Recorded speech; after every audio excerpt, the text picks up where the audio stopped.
En el nombre del Padre, y del Hijo, y del Espíritu Santo. Dios te salve María, llena eres de gracia, el Señor es contigo. Bendita tú eres entre todas las mujeres, y bendito es el fruto de tu vientre, Jesús.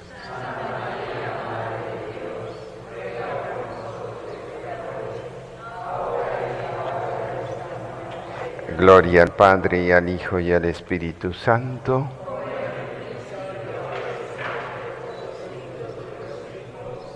Ave María Purísima.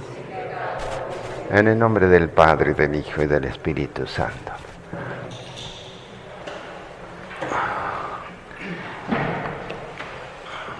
Bien, sé que la última vez vieron con el Padre Faustino el primer mandamiento. Acá vamos a tratar de seguir un poquito con ese primer mandamiento y en la segunda charla el hermano Elías va a dar el segundo mandamiento. Recuerden que el año pasado comenzamos con el catecismo de la Iglesia, con el Padre Hernán, que en paz descanse. Le entusiasmaba mucho a él todo lo que era la formación. Y con respecto al tema que vamos a tratar, muy relacionado al primer mandamiento, es el ámbito de lo sagrado, para que nos entendamos, contrario al ámbito de lo profano. Entonces, en este mandamiento de la ley de Dios, amarás al Señor tu Dios con todo el corazón, con todo el alma, se expresa justamente las virtudes teologales. Ellas son virtudes infundidas por Dios en el alma y por las cuales nosotros conocemos a Dios como suprema verdad, especialmente por la fe. Esperamos de Él todos los auxilios con toda confianza para salvarnos con la virtud de la esperanza. Como sumo bien esperamos de Él todo lo necesario, y la caridad evidentemente que nos hace amarlo como dice el mismo mandamiento, sobre todas las cosas. Quizás es el mandamiento más difícil, ¿no? Porque ¿quién puede decir que ama a Dios suficientemente? Y en estas virtudes teologales de fe, esperanza y caridad, nos hacen mirar a Dios y nos hacen tener una expresión de vida reverente a el supremo ser que nos ha creado y nos ha redimido.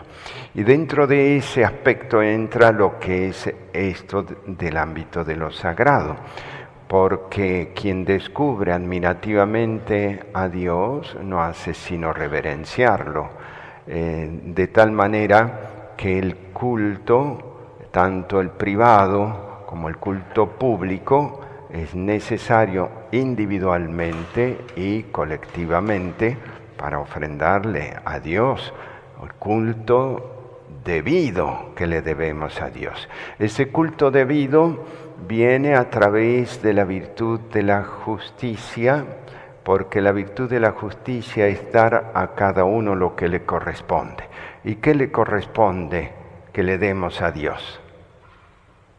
El culto verdadero, a través de una virtud que se deriva de la virtud de la religión, de la virtud de la justicia, que es justamente la religiosidad.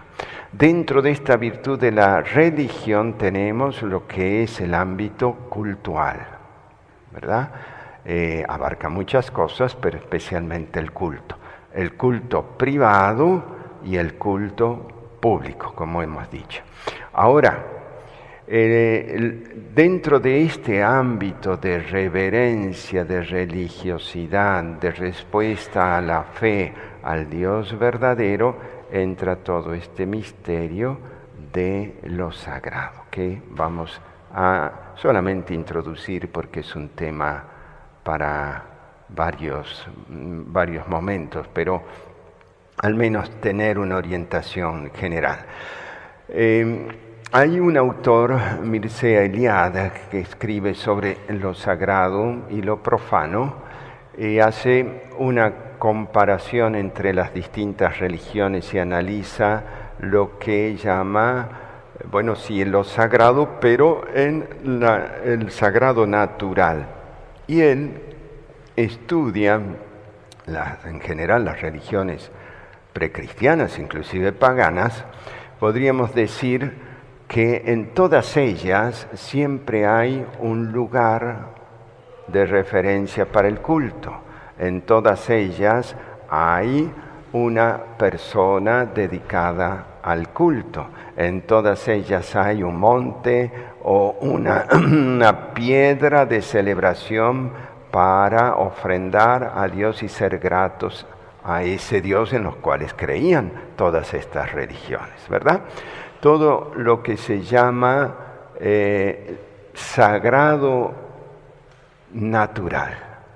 Y como ven, entonces son personas, lugares, cosas, de alguna forma referidas a una manifestación de Dios en la historia de ese pueblo que organizaron su vida en torno a esto de lo sagrado y que queda como un lugar reservado para el ámbito cultural.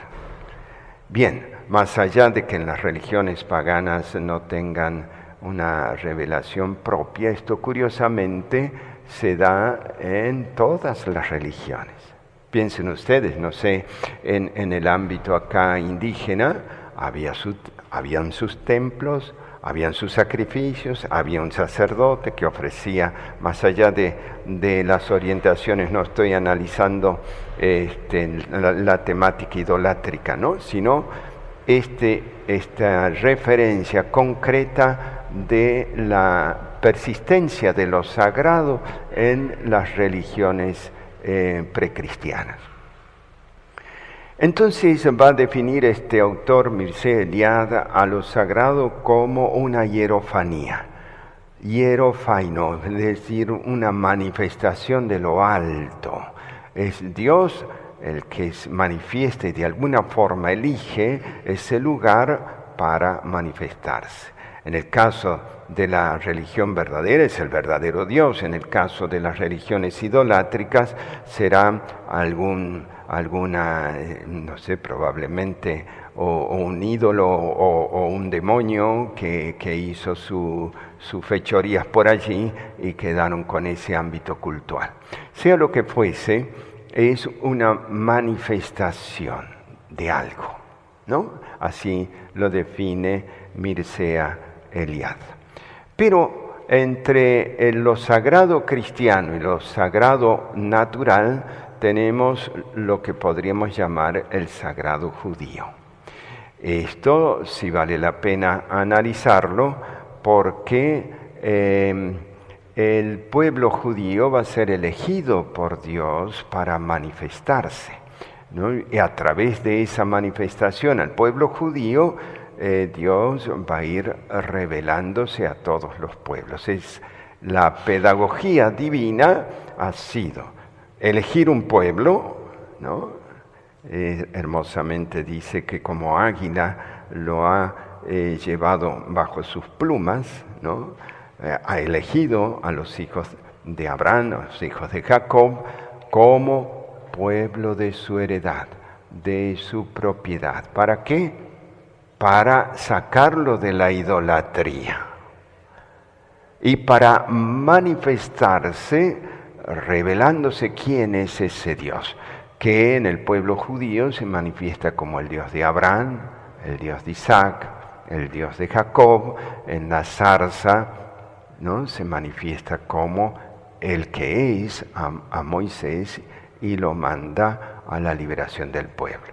Quiero expresar entonces que ese Dios verdadero, ahora sí, el Dios creador, se manifiesta en lugares concretos como el de Jacob en la escala de Jacob, en una piedra, en un lugar como el Sinaí, ¿no? Y va manifestándose como el Dios verdadero, celoso de su propio nombre, celoso de su gloria. Ahora bien, toda esta manifestación de Dios va a hacer que el culto debido de Israel no va a ser un culto cualquiera, no va a ser determinaciones humanas para obrar el culto, sino que Dios va a proveer absolutamente todo lo que es el ámbito cultual o sagrado. Es Dios el que va a manifestar quiénes van a ser en la tribu de Leví, los sacerdotes, qué deben de hacer, cómo se reviste un sacerdote, qué sacrificios tiene que hacer, cómo van a hacer los sacrificios cada uno de ellos.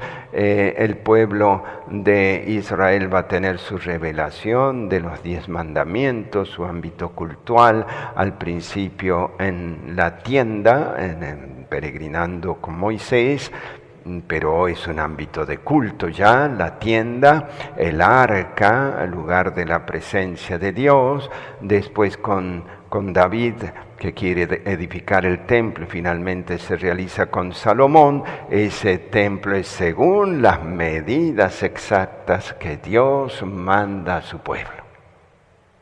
Entonces tenemos tanto en el Deuteronomio, especialmente en el Pentateuco, en el Pentateuco, en el Deuteronomio, en el Levítico, están las determinaciones sacrales o cultuales que Dios determina para el pueblo santo. No son entonces ocurrencias del hombre, a eso es lo que voy, en el pueblo de Israel. Son, ya que Dios se ha manifestado quién es, ¿no? Todo el ámbito sacral es perfectamente determinado por Él. Personas elegidas, qué es lo que van a ofrecer, los sacrificios, cómo lo van a hacer, ¿no? Todo lo que es, por ejemplo, el mismo templo de Jerusalén va a tener sus porciones más santas, como círculos concéntricos si se quiere, porque va a estar el atrio de los gentiles, el atrio de las mujeres, el de los hombres y exclusivamente el de los sacerdotes y el Sancta Sanctorum, donde no podía entrar cualquiera. En el Sancta Sanctorum estaba la setilla y allí el candelabro de las luces y el arca de la alianza, lugar de la presencia de Dios.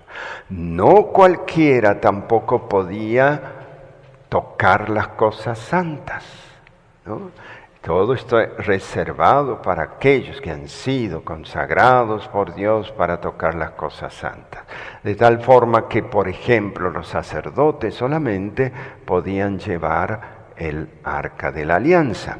En ese sentido, por ejemplo, tenemos que Pérez al tocar el arca en un momento que tambalearon cruzando el río Jordán, murieron inmediatamente por haber tocado el arca no siendo consagrados. Y así.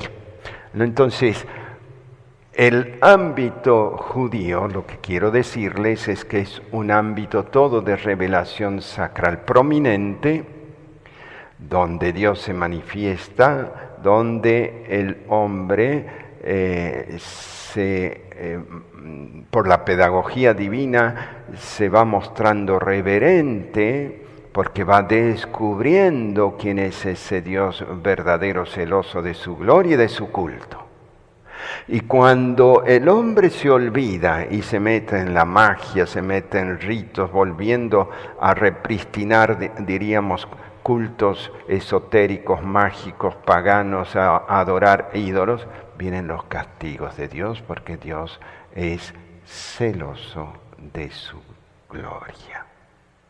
No puede él decir, por aquí nada pasa, porque va en detrimento no solo su gloria, sino que si no corrigiera Dios a ese pueblo idolátrico, seguiría en la idolatría, ¿no? Seguiría en la idolatría. Y por tanto, Dios es celoso de que ese pueblo de Israel viva bien. Los profetas preexílicos hablan al pueblo de Israel sobre esa, diríamos, olvido que han tenido los israelitas del verdadero culto a Dios. Por ejemplo, Jeremías, que es mandado por Dios a fustigar a reyes, a sacerdotes y hablarles de lo que es el verdadero culto, porque se han olvidado de Dios. Y en el capítulo 22 de Ezequiel refiere algo que impresiona mucho, porque los sacerdotes, dice, no han distinguido sagrado de profano, es por lo mismo que se ha confundido mi pueblo y han vituperado mi nombre.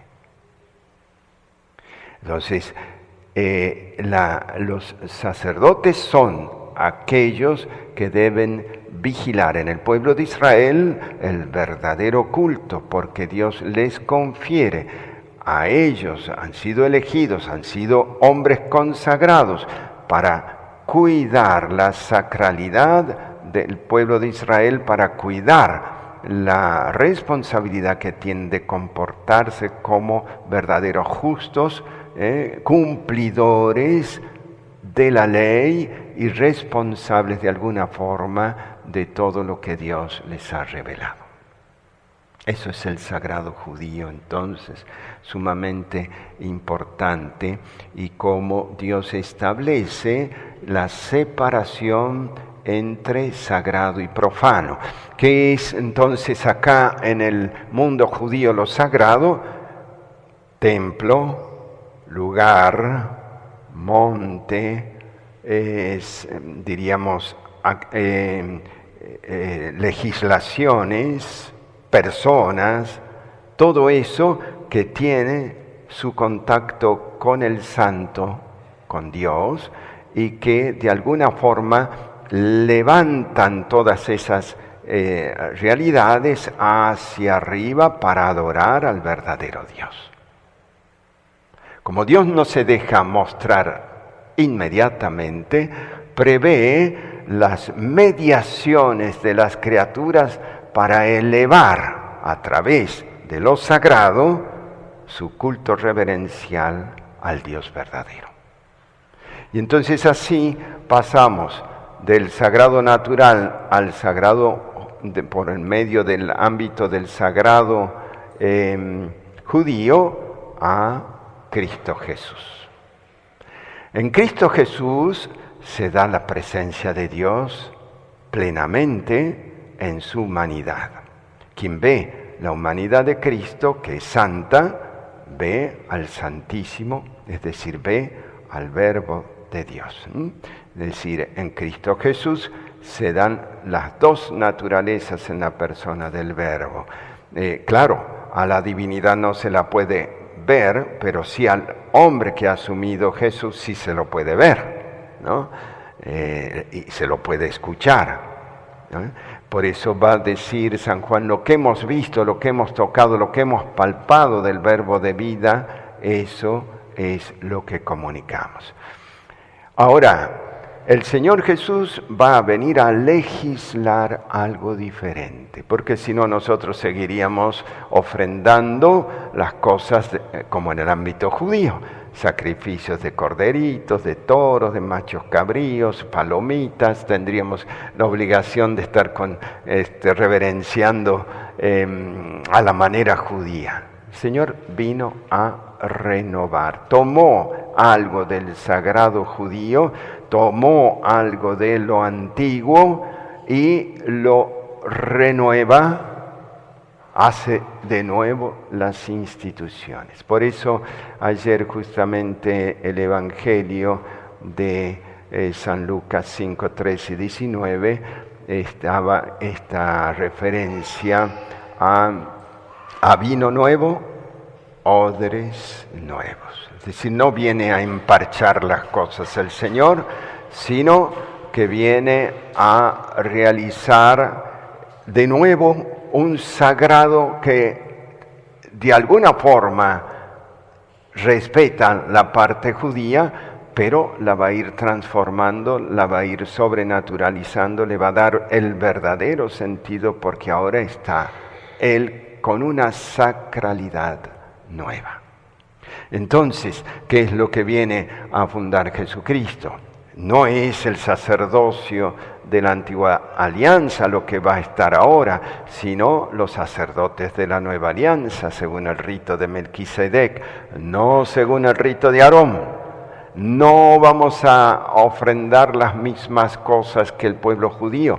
Aquí va a establecer el Señor otro orden de acciones sagradas, como por ejemplo los sacramentos. Entonces, vamos a ver cómo la Iglesia tiene totalmente este nuevo sentido de lo sagrado establecido por nuestro Señor Jesucristo. Vino nuevo, odres nuevos, instituciones nuevas. De hecho, viene a fundar una iglesia que no estaba antes, que lo otro era un preludio, un bosquejo, una sombra, que ahora sí tenemos todo lo que es esta institución sagrada de la iglesia con el sacrificio de Cristo en memorial, con las acciones sagradas. Y se va a utilizar elementos naturales, porque va a seguir la misma línea de alguna forma que respeta nuestra antropología, porque si nosotros fuésemos ángeles no necesitaríamos para nuestra santificación elementos naturales. Nosotros somos animales racionales que tenemos una corporeidad y tenemos un espíritu. Necesitamos los dos elementos para el cuerpo y para el alma. Por eso los sacramentos son camino de santificación, pero utilizando cosas naturales. El agua, vino, pan, ¿no? Óleo, etcétera. Que son acciones tocantes a nuestro cuerpo, pero con una realidad espiritual ascendente, de tal forma que es el Santo Espíritu, con las palabras determinadas para establecer lo que es el rito sacramental. Los sacramentales también derivan un poco de allí. Entonces tenemos todo este ámbito de lo sagrado dentro de la Iglesia que a su vez se va estableciendo históricamente en la medida que va estableciéndose la Iglesia. El Señor ha instituido los 7 sacramentos, pero la Iglesia poco a poco ha ido poniendo las normas para que se desarrollen a través del tiempo estos sacramentos. La Iglesia tiene autoridad no para cambiar los sacramentos, no para cambiar la vía sacramental de Cristo, sino para recibirla de quien ha recibido todo ese ámbito sacral. La Iglesia no inventó lo sagrado, lo ha recibido de Cristo. Por eso, tan hermosamente, en medio de un ámbito de desacralización, porque ustedes saben que a partir del concilio, no por el concilio mismo, sino porque se ha malentendido el Concilio Vaticano II, se produjo un desbande de muchas cosas y eso ha hecho que poco a poco se desacralice el ámbito sacral instituido por nuestro Señor. El templo es un templo, no es un lugar para hacer un festival de rock. La mesa del altar es la mesa del altar que representa a Cristo, no para sentarse sobre ella en medio de un concierto. La mesa de las ofrendas es una mesa exclusivamente para eso, no para ponerla de repente para que el predicador predique.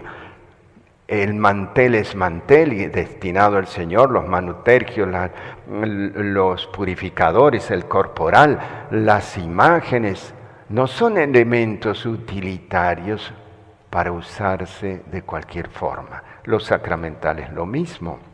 Los sacramentales tienen su función, el agua, las imágenes, lo que se bendice, ¿no? El aceite, no para mezclarlo con, no sé, con el agua que vas a limpiar el piso porque quieres hacer una limpia en tu casa, ¿no? O como de repente algunas personas traían pinol y etcétera, etcétera, para que se diga eso como sacramental para limpiar su casa. Es decir, la Iglesia con sus sacerdotes tiene el deber de responsabilizarse en todo lo que es el ámbito verdadero de lo sacral, ¿no? Y educar a los fieles. Hay muchos elementos de excrescencia, podríamos decir, populares, que han sido sacralizados por la gente, especialmente quizás en la ignorancia, porque no les ha llegado todavía el Evangelio en toda su magnitud, y entonces se siguen manteniendo cultos ancestrales, cabeza de cochino, limpiadas de huesos y muchísimos otros elementos que son ámbitos de excrescencias populares que deben ser purificados porque la Iglesia no manda eso para establecerse como ámbito sacral. Y nosotros los sacerdotes tenemos la responsabilidad de educar al pueblo de Dios con caridad siempre, pero a veces que el pueblo de Dios no se deje educar, ¿no?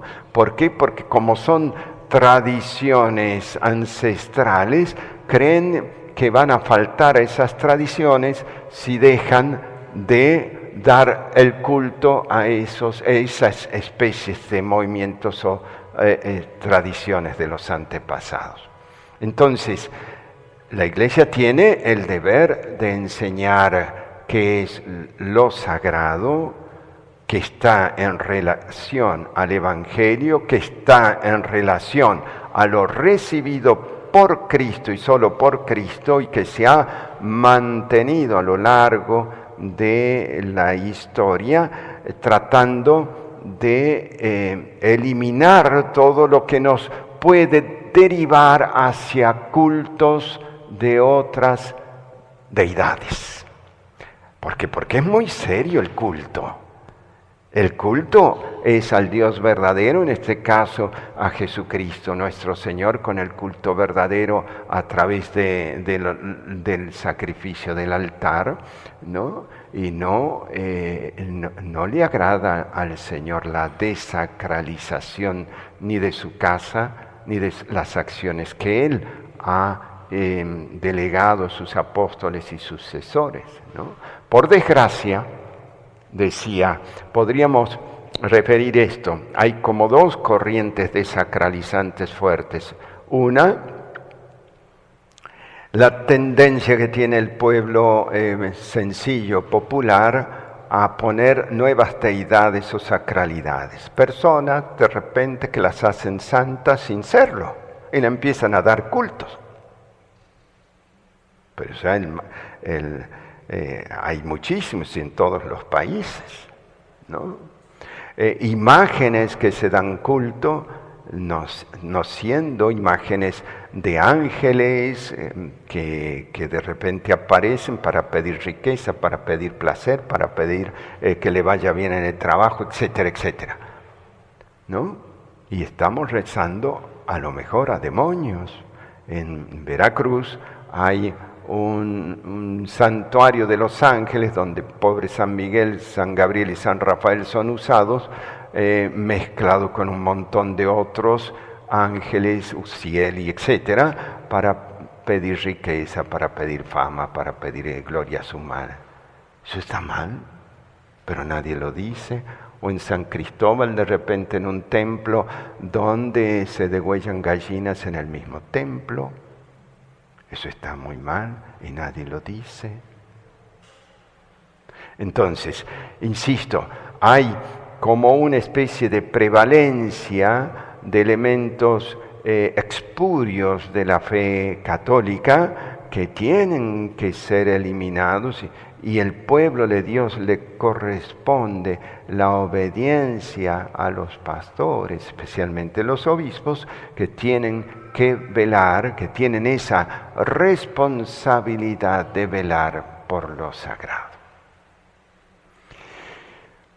Decía, hay dos elementos. Uno es, podríamos decir, de excrescencias espurias ancestrales. Pero hay, por otro lado, que venido de Europa, todo lo que es el modernismo, progresismo, que no respeta pelos y señales en lo que es la sacralidad, inclusive desde el punto de vista intelectual. Para muchos modernistas, con la venida de Cristo ya no existe división entre sagrado y profano, porque Jesucristo ha hecho todas las cosas sagradas.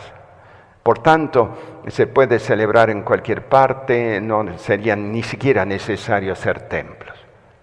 No es así, eso lo ha, Pablo VI se tuvo que ver en ese tiempo con todas estas temáticas modernistas, y acá tengo lo que él comentaba. El Papa Pablo VI señaló en varias ocasiones el error de quienes pretenden contra la tradición bimilenaria de la Iglesia la desaparición del carácter sagrado de lugares, tiempos y personas. En 1967. Y evidentemente esto también le ha preocupado al Papa Juan Pablo II, de feliz memoria, un santo varón realmente, que ha escrito un documento en el año 80, Domini Cecene, sobre el sentido sagrado, que es altamente recomendable, donde dice que lo sagrado no ha sido un invento del hombre. Lo sagrado lo ha traído nuestro Señor Jesucristo, lo ha revelado, se lo ha comunicado. La misa no es un invento del hombre, ha sido entregada en la última cena por el Señor a los apóstoles, para que se hagan responsables, como memorial que el Señor les entregaba a los apóstoles, para que sean responsables de mantenerlo en un ámbito cultural y sacral. Decía Juan Pablo II, el sacrum sagrado de la misa no es una sacralización, es decir, una añadidura del hombre a la acción de Cristo en el cenáculo, ya que la cena del Jueves Santo fue un rito sagrado, liturgia primitiva y constitutiva con la que Cristo, comprometiéndose a dar la vida por nosotros, celebró sacramentalmente él mismo el misterio de su pasión y resurrección, corazón de toda misa. Bien, entonces ámbito de lo sagrado, ya como para ir redondeando y terminando, es algo que no se tiene mucho en cuenta, pero que está relacionado con el primer mandamiento, con el respeto que debemos tener a Dios, el temor santo que debemos tenerle a Dios en obediencia, en primer lugar, respetando lo que se nos enseña a celebrar y celebrarlo con la austeridad conveniente, pero con el respeto a lo que es el misterio de lo sagrado. Por desgracia, diría muchas veces, los sacerdotes han perdido ellos el sentido de lo sagrado, porque ya ni siquiera se visten como sacerdotes, muchos de ellos, y no hacen que la gente respete el misterio de lo sagrado que eleva, santifica, está para santificar, para elevar, poniendo en chatura igualitaria, no sé, la misa con una cena común o los sacramentos celebrados de cualquier forma, o que la gente vaya a misa vestida como se les ocurra, como sucede muchas veces en las profanaciones de los templos cuando se celebra el matrimonio. No hay respeto a lo sagrado porque no se enseña a respetar lo que es el misterio. Entonces, tenemos esta gran tarea, diríamos, acá mismo en el santuario, que debe de ser un lugar de silencio. Eviten arriba conversarle a los sacerdotes si está el Santísimo Sacramento, pues en lugar de pedir y abordar al sacerdote en el templo, esperen que salga y le preguntan todas las cosas que quieran fuera del santuario, porque el santuario, nosotros que somos de Hiplicea, diríamos, todos debemos tener esa conciencia celebrativa del templo y como lugar de recogimiento, de silencio, de encuentro con Dios, de ámbito sacral. No puede ser que termina la misa y se arme una conversadera ahí en el mismo templo, ¿no? Eso todos tenemos que tomar conciencia de este elemento. Finalmente debo decir que los santos siempre han tenido altísima reverencia a todo lo que es sagrado. Así San Francisco de Asís, que respetaba los lugares sagrados, han peregrinado a lugares sagrados instituidos en primer lugar por Jesucristo, porque ha querido nacer en la Tierra Santa, el lugar sagrado, pero en segundo lugar también en todo lo que son las referencias a los lugares donde están los mártires o a los lugares que ha tocado Jesús y la Santísima Madre, por ejemplo Éfeso, donde ha vivido la Madre de Dios, con San Juan. Son lugares de peregrinación santa. Así la Virgen también, que hace respetar lo sagrado, donde se aparece, hace como un recinto de celebración a su Hijo y de allí un lugar santo, ¿no? Como puede ser Lourdes, donde se apareció, donde puede ser Fátima, etcétera, etcétera. Son cosas conocidas por ustedes. Entonces, todo este misterio de lo sagrado, tan querido, tan respetado por la Iglesia, también debe serlo por nosotros. Esa es la espiritualidad del ámbito sagrado, ese es el respeto reverencial que debemos a nuestro Señor. Si nosotros verdaderamente queremos cumplir con el primer mandamiento, pues nos debemos dar cuenta dónde está su presencia y qué es lo que nos ha ordenado. Amén. Vamos a dar gracias. Te damos gracias, Señor Dios omnipotente, por estos beneficios, por Cristo nuestro Señor.